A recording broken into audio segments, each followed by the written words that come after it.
आप तो बता ही रहे हैं।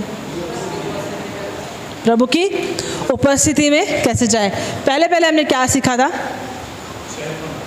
शहरपना, है ना। दूसरा धन्यवाद के विषय में सीखा था। और थर्ड, उपस्थिति में जाने का मतलब क्या? निकालेंगे वो वचन मेरे साथ में। इब्रानियों की पत्री, उसका 4 अध्याय, उसका 16 वचन। इब्रानियों की पत्री, उसका 4 अध्याय, उसका 16 वचन।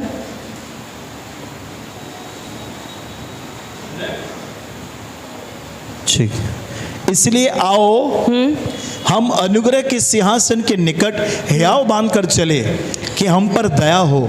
इसलिए आओ हम अनुग्रह के सिंहासन के निकट हियाव बांधकर चलें। देखिए, बाइबल में हमको बहुत सारे सिंहासन मिलते हैं, परमेश्वर के बहुत सारे मतलब अलग अलग सिंहासन हम देखते हैं। अनुग्रह का सिंहासन है, न्याय का सिंहासन है, स्तुति का सिंहासन है। तो एक सिंहासन है तो मतलब सिर्फ सिंहासन नहीं है, उस पर राजाधिराज विराजमान है। उस पर कौन विराजमान है? यीशु राजा विराजमान है, राजा विराजमान है। तो यहाँ पे लिखा हुआ है, इसलिए आओ हम अनुग्रह के सिंहासन के सामने हियाव बांध कर चलें। मैंने बहुत बार लोगों को ये बोलते हुए सुना है, देखो वो पुराने नियम में लिखा था कि डरते हो और कांपते हुए यहोवा के समीप आओ। लेकिन यहाँ का ये लेखक क्या बोल रहे हैं हमको? प्लीज़ हिलना बंद करें। हम अनुग्रह के सिंहासन के सामने कैसे आए? हियाव बांध के आए। हमको यीशु मसीह का लहू, उसका बलिदान, ये एक भेंट के रूप में देता है कि हम हियाव बांध कर उस राजा के सामने आ सकते हैं।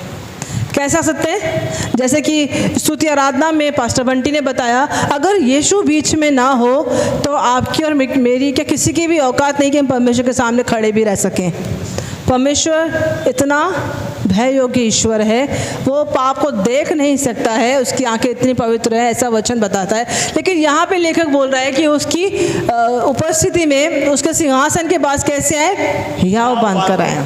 और वो हियाव हमको यीशु मसीह का बलिदान देता है, उसका लहू देता है। जब हम उस पर विश्वास करते हैं, उसके पुत्र उसके पुत्री बन जाते हैं, उसके घराने के हो जाते हैं। सोचो, राजा के घराने में अगर राजकुमार है तो वो डर के नहीं जाएगा। कैसे जाएगा? वो हक से जाएगा, क्योंकि उसका पिता है। लेकिन एक बात है कि उसको भी जब राजा सिंहासन पे बैठा होगा तो उसको भी एक मैनर्स के साथ, उस तरीके के साथ आना पड़ेगा।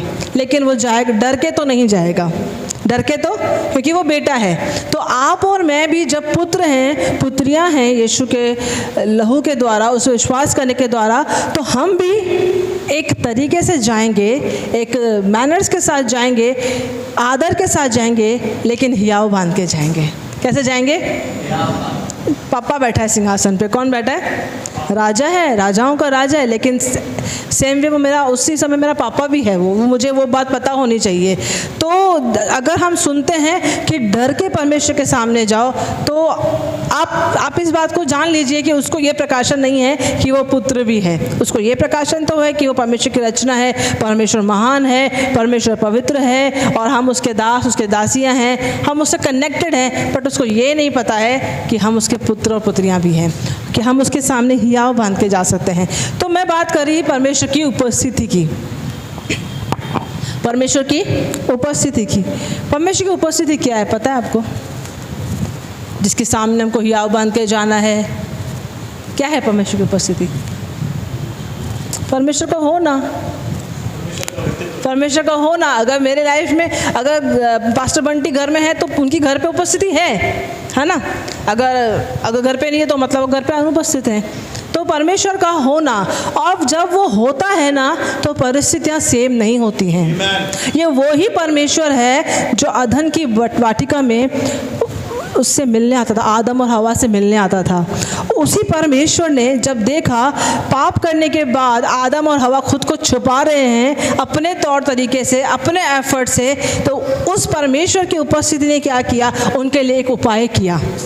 उस परमेश्वर की उपस्थिति ने ऐसे लोगों के लिए उपाय किया जो थोड़ी देर पहले उसका आज्ञा उल्लंघन करके बैठे थे, और ना ही आज्ञा उल्लंघन किया था, एक दूसरे पे दोष भी लगा रहे थे। ना केवल दोष लगा रहे थे, लेकिन वो खुद को छुपा भी रहे थे। लेकिन परमेश्वर तो पिता है, वो पिता है। आप चाहे उसे पिता समझे ना समझे, लेकिन वो तो पिता है। उसने वो समय भी उपाय किया। ये है उसकी उपस्थिति। और उसकी उपस्थिति वो यूसुफ को खड्डे में भी उसके साथ में थी, वो पोतीफर के घर में भी उसके साथ में थी, वो उपस्थिति उसके साथ जेल खाने में भी थी, और वो ही उपस्थिति ने उसको राजा भी बना दिया मिस्र का।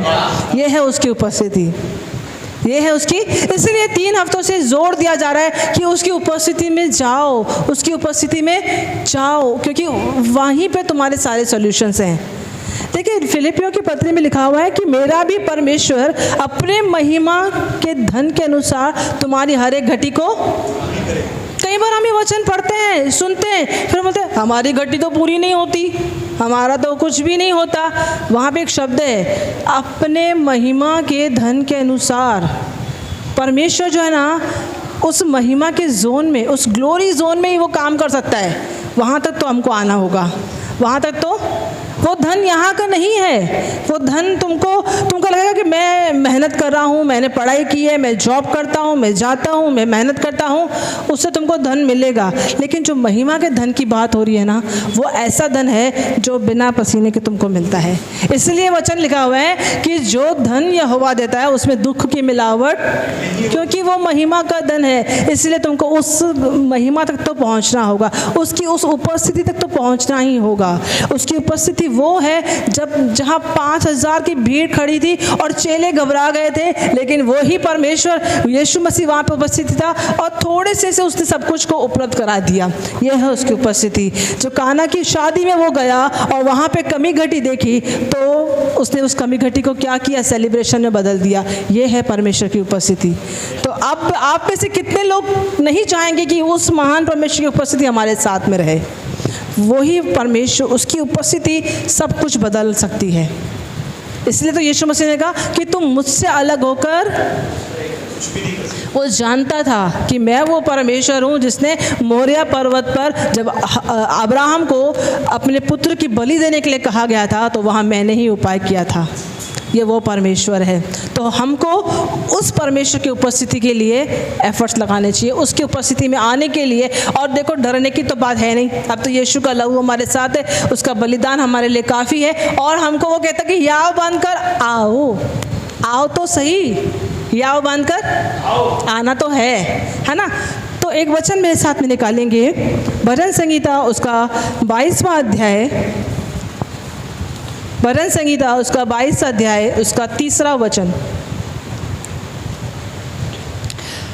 Hallelujah, thank you Jesus. परमेश्वर चाहता है कि हम में से हर एक के जीवन में, या हर एक जन उसकी उपस्थिति को लेकर जागृत रहे। परंतु तू जो इज़राइल की स्तुति के सिंहासन पर विराजमान है, तू तो पवित्र है। परंतु तू जो इज़राइल की स्तुति के सिंहासन पर विराजमान है। मैंने कहा ना, सिंहासन बहुत है बाइबल में। तो एक आज एक स्तुति के सिंहासन के बारे में हम लोग सीखेंगे। अभी आप बोलेंगे ये कैसा सिंहासन है भाई, ये किस तरह की बात हो गई? इज़राइल की स्तुति के सिंहासन पर विराजमान होगा, है परमेश्वर। और इज़राइल कौन है आज? इज़राइल हम लोग इज़राइल हैं। तो धन्यवाद है, जैसे कि पास्टर बंटी ने आज वर्शिप में सचमुच में कनेक्टेड ही है वचन के साथ में। एक बात बोली कि हम पहले मसीह नहीं थे, तो हम क्या थे? इज़राइल के पद से अलग थे। लेकिन अब हम यीशु मसीह में हैं, तो हम आत्मिक इज़राइली हैं, हम लोग इज़राइली हैं। इसलिए हमारे शब्दों का बहुत महत्व है। जब हम स्तुति करते हैं ना, इसलिए मैंने पहले बोला प्रेज द लॉर्ड, 3 बार मैंने बोला। क्या बोला मैंने? और हिंदी में क्या होता है? प्रभु की स्तुति हो। तो जब हम बोलते हैं प्रभु की स्तुति हो, उसकी तारीफ हो, और उसकी तारीफ में हम वचन को लेकर, भजन संगीता के वचनों को लेकर, अपने हार्ट के शब्दों को लेकर जब बोलते हैं, तो उसका सिंहासन हमारे बीच में लगता है। तो अभी मैंने आपको बताया कि उसकी उपस्थिति क्या कुछ नहीं कर सकती है। तो जब हम स्तुति करते हैं, उसकी प्रेज करते हैं, उसकी तारीफ करते हैं, तो चमत्कार पे चमत्कार होते हैं, तो परिस्थितियाँ बदलती हैं। इसलिए बोलते हैं ना कि स्तुति करो। दाऊद भी बोलता है कि उसकी स्तुति निरंतर मेरे मुख से निकलती रहेगी। उसको तो बहुत अच्छे से मालूम था, दाऊद को तो बहुत ही अच्छे से मालूम था कि स्तुति का महत्व क्या होता है, और परमेश्वर का हमारे जीवन में होने, परमेश्वर हमारे जीवन में है। उसने खुद बोला है, ना मैं तुम्हें छोड़ूंगा ना कभी त्यागूंगा, जगत के अंत तक मैं तुम्हारे साथ में रहूंगा। लेकिन क्या हम जागृत हैं कि इस बात को लेकर के? हम इस बात को लेकर अवेयर हैं कि परमेश्वर मेरे साथ में है? मैं आपको बताऊं, यूसुफ के विषय में लिखा हुआ है कि परमेश्वर यूसुफ के साथ था और वो भाग्यवान पुरुष हो गया। इंग्लिश में लिखा हुआ है, Joseph was prosper because God was with him. परमेश्वर उसके साथ में था। वो खड्डे में था, भाइयों के द्वारा बेचा गया, वो मिस्र में गुलाम बना के बेचा गया। एक दिन था जो अपने पिता का वो प्रिय पुत्र था, उसको रंग बिरंगा अंगरखा पहनाया उसके पापा ने, और बाकी के भाई लोग जल गए उससे, इतना उसको प्यार मिला। लेकिन उसको एक दिन ऐसी, वो अंगरखा तो छोड़ो, उसके अंग पर एक कपड़ा नहीं था, ऐसे उसको मिस्र में बेचा गया था। ऐसे ही गुलामों को नहीं बेचते थे, उनके शरीर पे एक कपड़ा नहीं होता था, ऐसे बेचा जाता था। सोचिए उसकी हालत क्या हुई होगी। लेकिन उस समय वो क्या बोल रहा था, उसके लिए वचन क्या गवाही देता है? आप और मैं बोलेंगे क्या ऐसे व्यक्ति के साथ यीशु मसीह है? नहीं बोलेंगे। अरे इसने जरूर कुछ पाप किया होगा तभी तो उसकी हालत ऐसी हुई है, कोई ब्लेसिंग नहीं है इनके ऊपर। लेकिन इसलिए वचन बोलता है कि मेरा देखना मनुष्य से देखने जैसा नहीं है। हम उसको ब्लेसड आदमी नहीं बोलेंगे, लेकिन यूसुफ जानता था, चाहे आज वो अंगरखा मेरे ऊपर नहीं है जो मेरे बाप ने दिया था, लेकिन परमेश्वर की उपस्थिति मेरे साथ में है। मैं आप देखिए वो कैसे खड़ा था, एक गुलाम बन के खड़ा था। पोतीफर ने देखा कि परमेश्वर इसके साथ में है। जो बात हो सकता है कई बार आपके घर वाले नहीं देख पाए, विश्वासी भी नहीं देख पाए, पास्टर भी नहीं देख पाएगा, लेकिन परमेश्वर ऐसे लोगों पे प्रकट करेगा जो आपको आपके मंजिल तक पहुंचाने वाले हैं ना, उन पर प्रकट करेगा कि ये वो व्यक्ति है, इसके साथ परमेश्वर रहता है। लेकिन शर्त है कि आपको भी जागृत रहना पड़ेगा। आप जागृत कैसे रहेंगे? परमेश्वर आपके साथ है। सोचिए, मैं घर से निकली है ना, गाड़ी पे बारिश हो रही है, क्या यार टू व्हीलर, अभी रेनकोट पहनूं, गाड़ी चलाऊं, गीली होके जाऊंगी पूरा। परमेश्वर को दिखता नहीं है क्या? हाँ, मैं उसके काम के लिए जा रही हूँ, फोर व्हीलर भी नहीं दे सकता है ऐसा? क्या ये परमेश्वर मेरे साथ में है? क्या मैं इस बात को लेकर जागृत हूँ कि परमेश्वर मेरे साथ में है? नहीं। मैं क्या बोलूँगी, धन्यवाद टू व्हीलर तो है, धन्यवाद रेनकोट तो है, और दूसरी नंबर चीज़, चलो आगे चले, इसमें मैंने धन्यवाद दे दिया, रेनकोट पहन लिया, चाबी लगा दी, निकले आगे, टायर पंचर। क्या हो गया? टायर पंचर हो गया। अभी क्या बोलेंगे?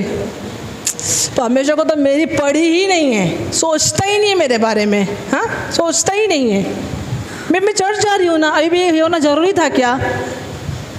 ये ही बात है कि हम दिखाते हैं कि परमेश्वर हमारी लाइफ में नहीं है। यही बात दिखाते हैं कि परमेश्वर हमारी लाइफ में नहीं है। इसलिए मैं बोलूँ, जब हम स्तुति करते हैं तो हम दिखाते हैं कि परमेश्वर मेरे साथ में है।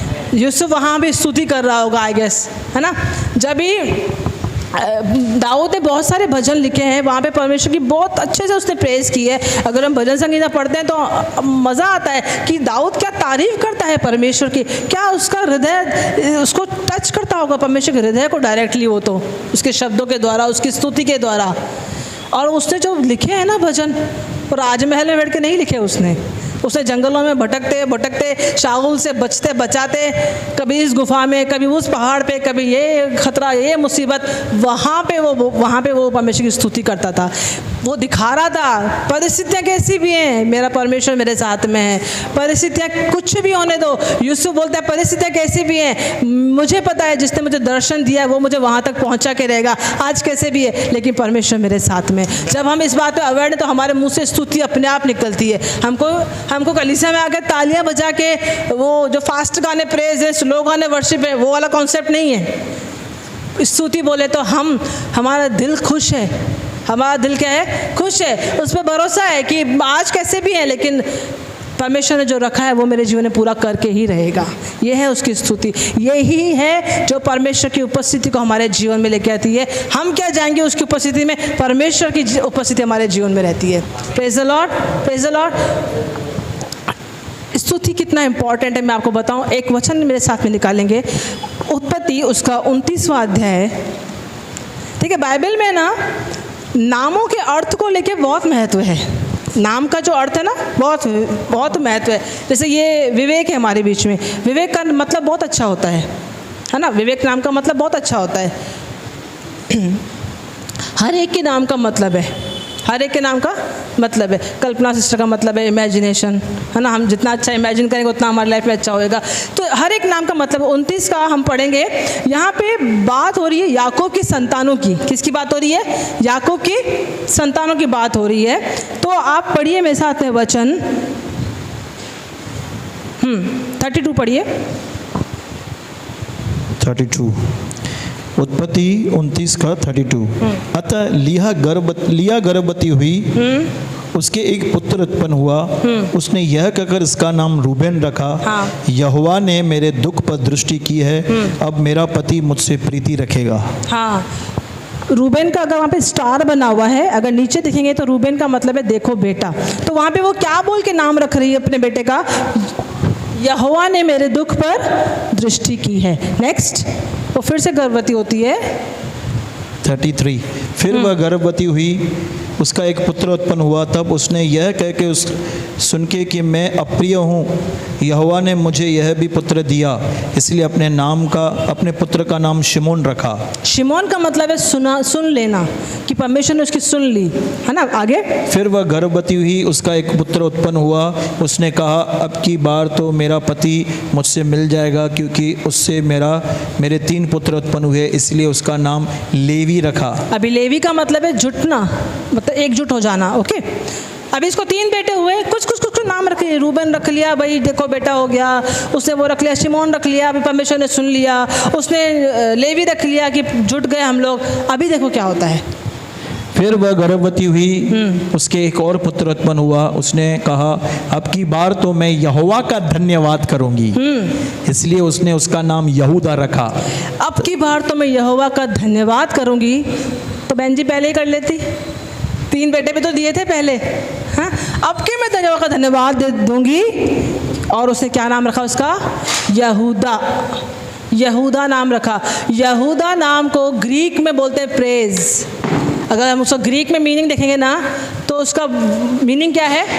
प्रेज, स्तुति। और आपको खुशखबरी बताऊं, बहुतों को मालूम है, बहुतों को बता देती हूँ, यहूदा के गोत्र से यीशु मसीह आया। चाहते हो आपके जीवन में यीशु मसीह प्रकट हो, दिखाई दे, मैनिफेस्ट हो, तो धन्यवाद दीजिए, प्रेज कीजिए। आपके जीवन में यीशु ज़रूर उत्पन्न होकर सबको दिखाई देंगे। यीशु मसीह है, मैंने बोला है, वो नहीं जाते कहीं भी, वो हमारे साथ में रहते हैं उसके वादे के अनुसार में। लेकिन जब हम यहूदा मतलब प्रेज करते हैं तो यीशु मसीह, देखो यहूदा के गोत्र से, उसको यीशु मसीह का एक नाम है, किसको पता है? यहूदा का सिंह। उसको यहूदा का सिंह क्यों बोलते हैं मालूम है?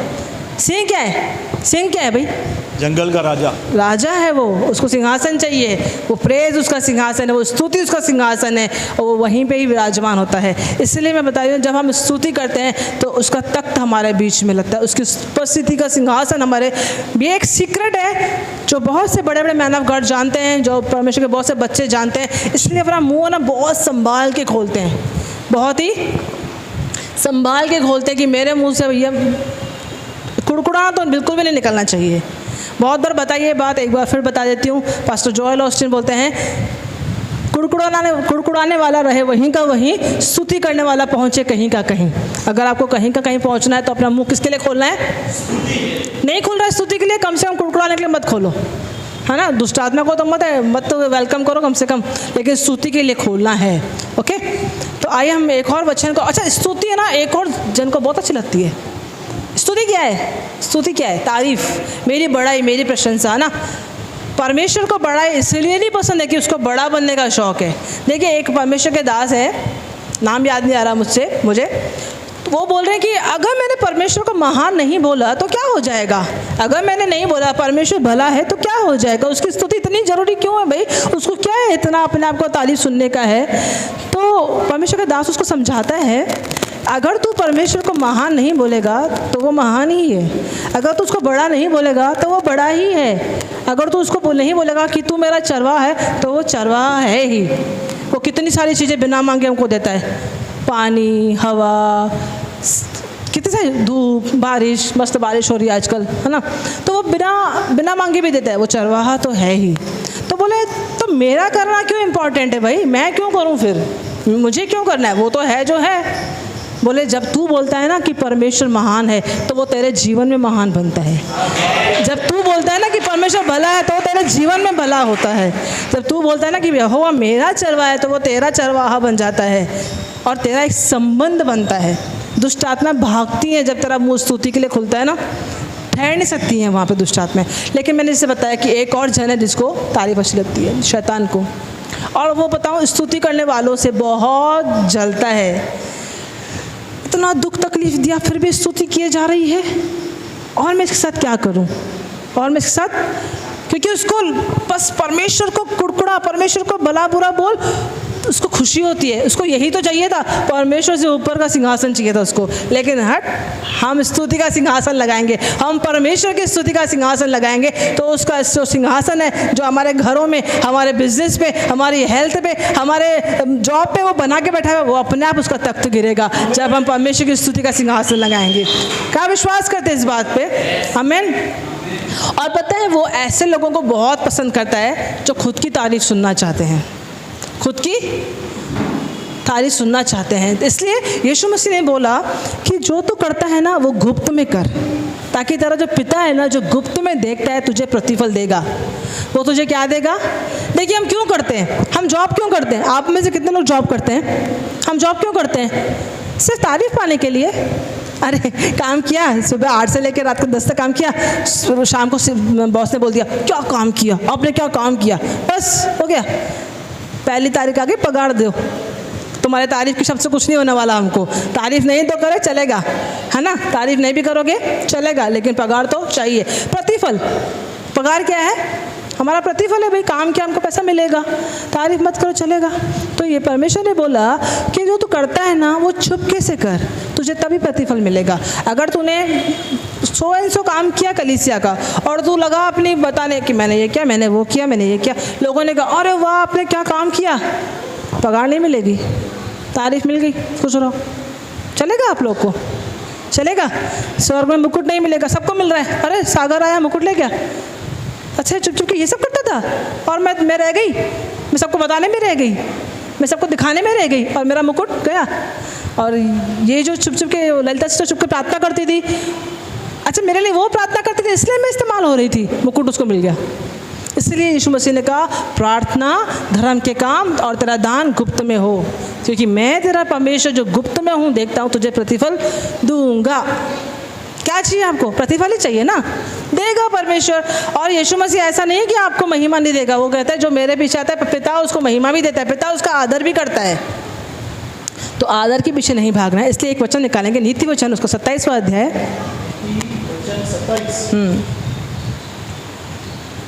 क्या आप कुछ सीख रहे हैं आज की सुबह? Praise the Lord. 27 उसका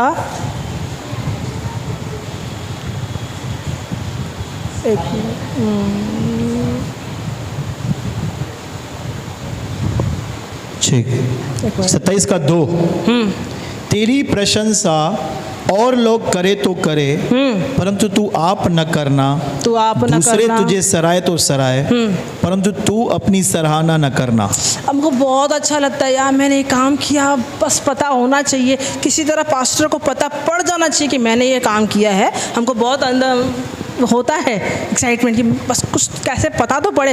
ये काकुल तू बोलना मैंने काम किया, काकुल तो बोलना, काकुल नहीं बोल रही है, काकुल जलती है मेरे से, है ना, कैसे पता पड़े? पास्टर को पता तो पड़नी चाहिए मैंने काम किया है, कुछ तो होना चाहिए। हमको होता है, सबको होता है, क्योंकि हम क्या है, हमको ये शरीर को पसंद है, क्योंकि ये शरीर थोड़ा शैतान के वश में होता है ना, इसके लिए।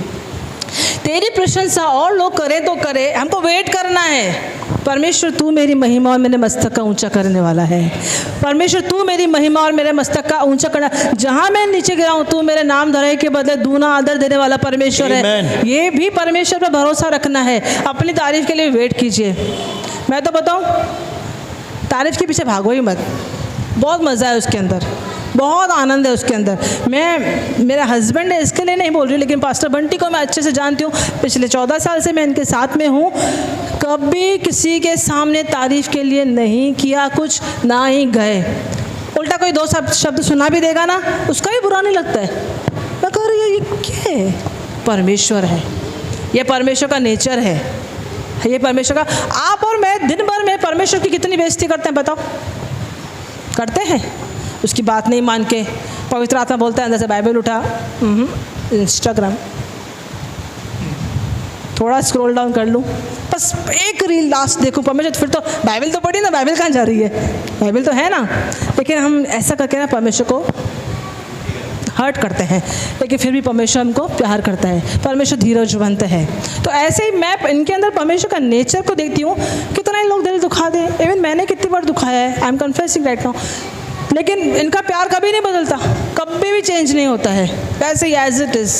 तो जो परमेश्वर की संगति में रहता है उसके साथ एक आत्मा हो जाता है। आमीन। तो यहाँ पे वचन बोल रहा है कि तेरी प्रशंसा और लोग करे तो करे, तू आप न करना, दूसरे तुझे सराहें तो सराहें। अब उनको रोकना भी नहीं है, छोड़ ना मेरी क्या तारीफ कर रही, तारीफ तो परमेश्वर की करना। तेरी दूसरे लोग तेरी सराहे तो सराहें, उनको सराहने दो, उनको रोको भी मत, है ना। कई बार हम बहुत आत्म बन जाते, प्रभु को महिमा मिले ब्रदर, प्रभु ने किया है, प्रभु ने मेरे द्वारा किया ना, धन्यवाद, thank you for the compliment, ऐसा बोल के ठीक है ना। तो दूसरे तो सराहें तो सराहें, लेकिन तू अपनी सराहना आप न करना।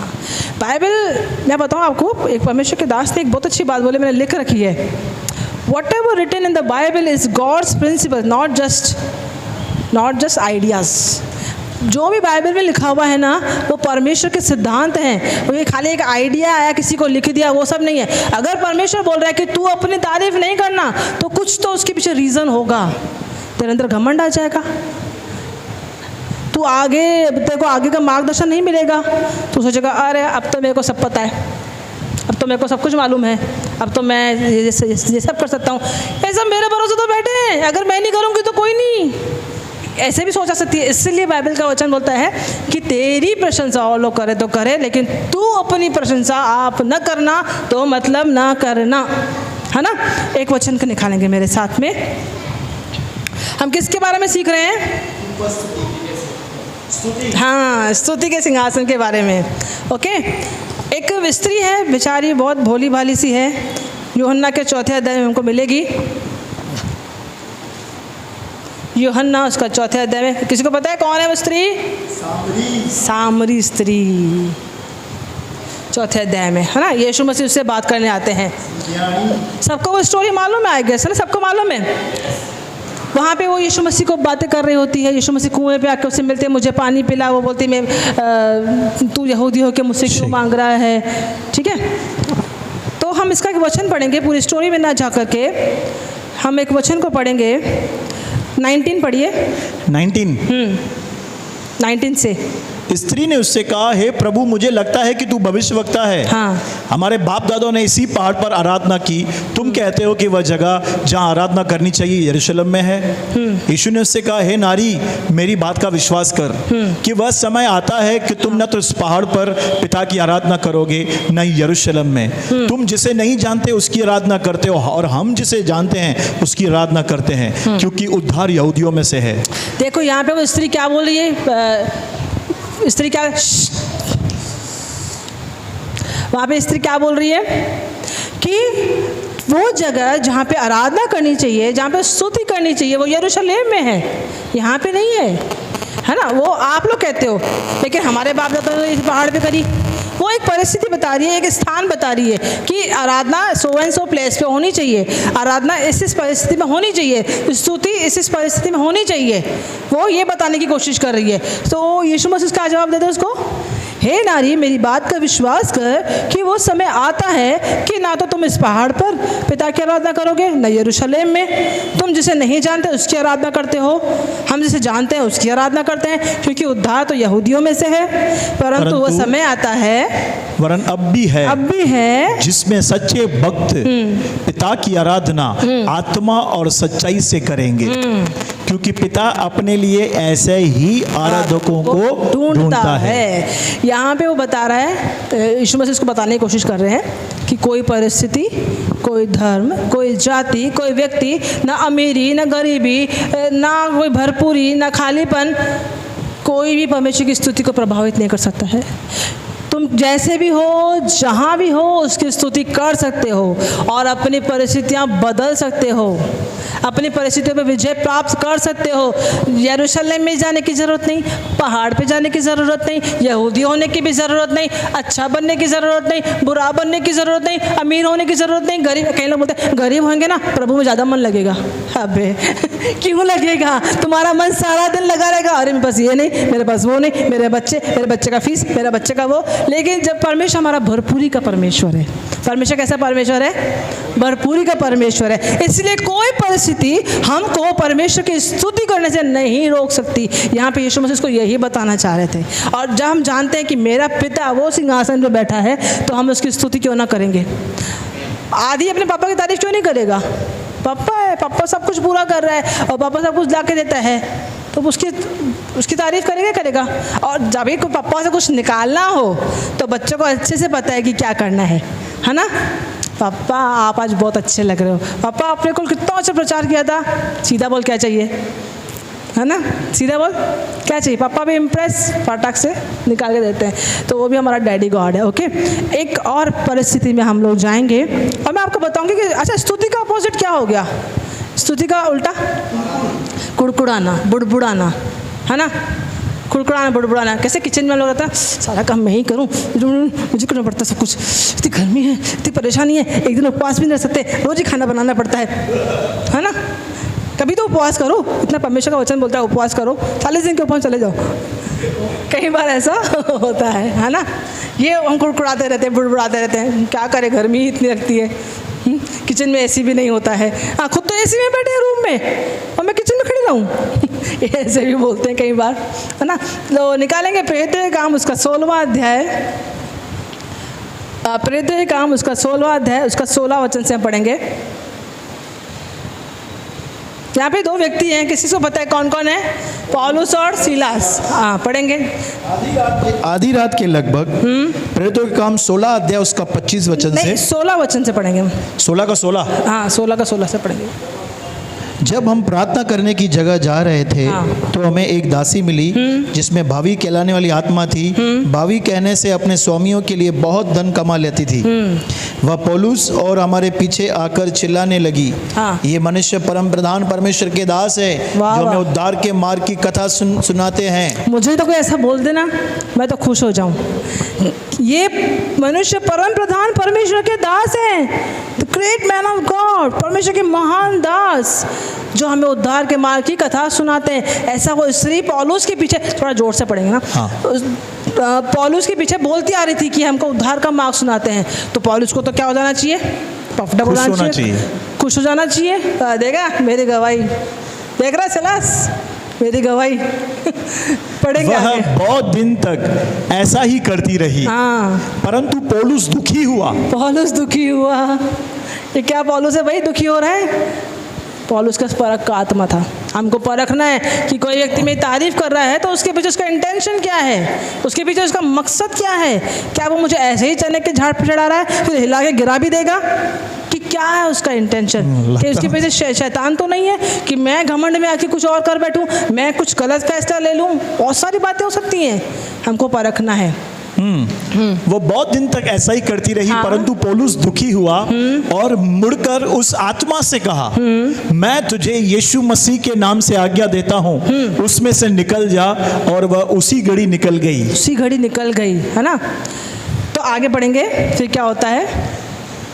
जब उसके स्वामियों ने देखा कि हमारी कमाई की आशा जाती रही तो पौलुस और सिलास को पकड़ के चौक के प्रधानों के पास खींच ले गए और उन्हें फौजदारी के हाकिमों के पास ले गए और कहा, ये लोग जो यहूदी है हमारे नगर में बड़ी हलचल मचा रहे हैं, ऐसी रीतियां बता रहे हैं जिन्हें ग्रहण करना या मानना हम रोमियों के लिए ठीक नहीं।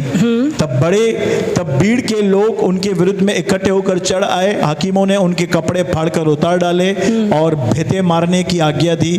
बहुत भेंते लगवाकर उन्होंने उन्हें बंदी गृह में डाल दिया। दरोगा को आज्ञा दी कि उन्हें चौकसी से रखे। उसने ऐसी आज्ञा पाकर उन्हें भीतर की कोठरी में रखा, उनके पांव कांट में ठोक दिए। थोड़ी देर पहले क्या हो रहा था कि ये महान परमेश्वर के दास हैं जो हमको उद्धार की कथा सुनाते हैं। अगर पौलुस उसकी बात में हाँ मिला देता तो पौलुस की ये दुर्दशा नहीं होती थी। लेकिन पौलुस ने परखा कि ये वो किस आत्मा से बोल रही है। हमको हमेशा उस आत्मा का विरोध करना है जो परमेश्वर के खिलाफ है, लेकिन उसको हमको आत्मा परख का वरदान की ज़रूरत है। अगर पौलुस उस बात को ग्रहण कर लेता, हाँ मैं तो हूँ ना प्रभु का दास, मैं तो काम करता हूँ, मैं तो उद्धार की कथा सुनाता हूँ, कौन सा झूठ बोल रही है, सही तो बोल रही है। लेकिन शायद दरोगा के जो आगे पढ़ेंगे क्या होता है, शायद वो काम नहीं होता जिस काम के लिए वो एक्चुअली उस सिटी में आया हुआ था। आधी रात के लगभग पौलुस और सिलास प्रार्थना करते हुए परमेश्वर के भजन गा रहे थे। आधी रात के लगभग पौलुस और सिलास क्या बोलता है पौलुस के बारे में, अरे पौलुस तेरा दिमाग खराब हो गया था क्या, वो तेरी तारीफ ही तो कर रही थी, वो सच्ची तो बोल रही थी, वो तो बोल रही थी ना, तो उद्धार कथा सुनाता है, मान लेने का था ना उसकी बात। मस्त घूमते थे बाहर और प्रचार करते थे, बहुत सी आत्मा बचाते थे। अभी देख बैठे हैं इधर सड़ते हुए, आधी रात को लकड़ी में पाँव ठोक दिए हमारे। जरूरी है तो हमेशा कुछ ना कुछ बोलते रहने का है। क्या वो ये सब कर रहे थे? भजन गा रहे थे। क्या बात इतनी अंडरस्टैंडिंग आपस में। ये देखिए परमेश्वर के दास इसको बोलते हैं कि एक मन होना। अगर पौलुस ने कुछ बोला है तो सिलास को पता था कि उसने क्यों बोला है, उसको पता था कि कुछ तो मकसद से उसने बोला है। इसको बोलते हैं वन माइंड होना। यही परमेश्वर आज उल्लासनगर में, इंडिया में ढूंढ रहा है कि मेरे बच्चे, मेरे दास एक मन हो जाएं। उसके बाद ही वो आराधना कर पाए।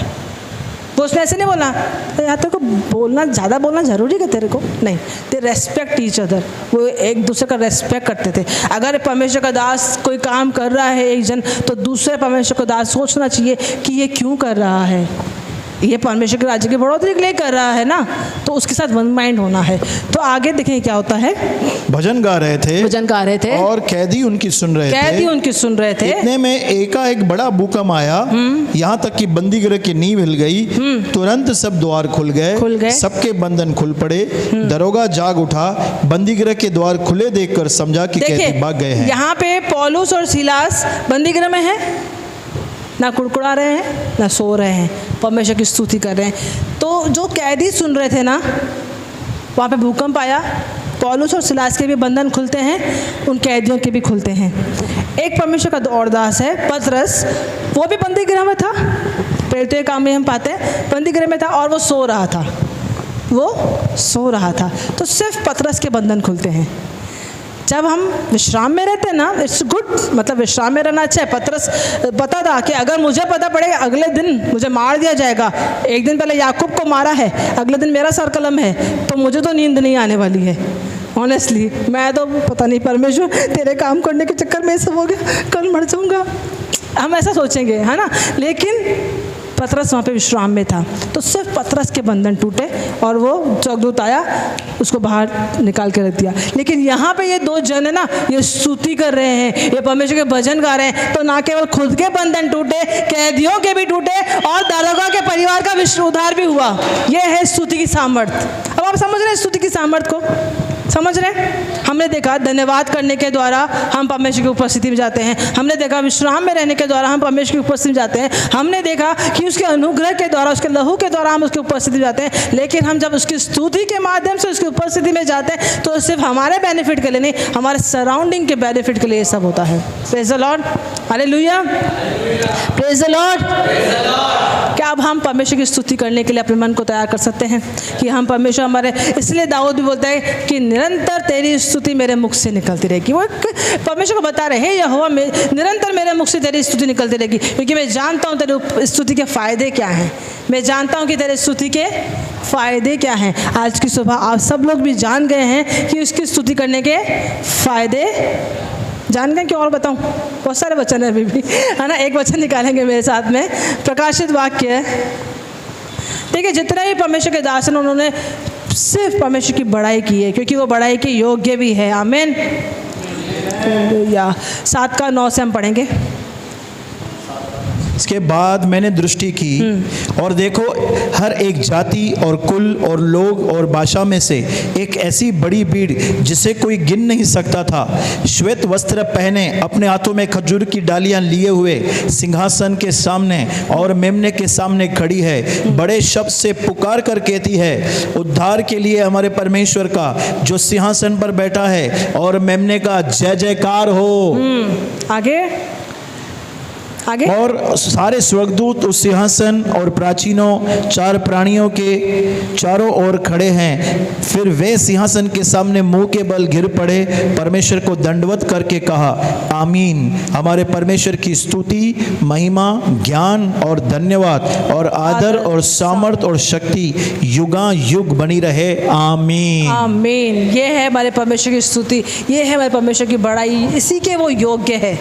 और हम कैसे करते ना, कई बार आते हैं कलीसिया में, अभी 4 गाने गाएंगे, 2 गाने स्लो, 4 गाने फास्ट, ठीक है, आधा घंटा खड़ा होने का है, तो एक्साइटमेंट ही नहीं होता कई बार, क्योंकि हम अपने परिस्थितियों में इतना परेशान हो रखे थे ना, और हम भूल जाते हैं कि जो आधा घंटा, 1 घंटा, पौना घंटा मैं करने जा रहा हूँ, जिन परिस्थितियों में जूझ रहा हूँ, यही तो उसका रास्ता है निकलने का।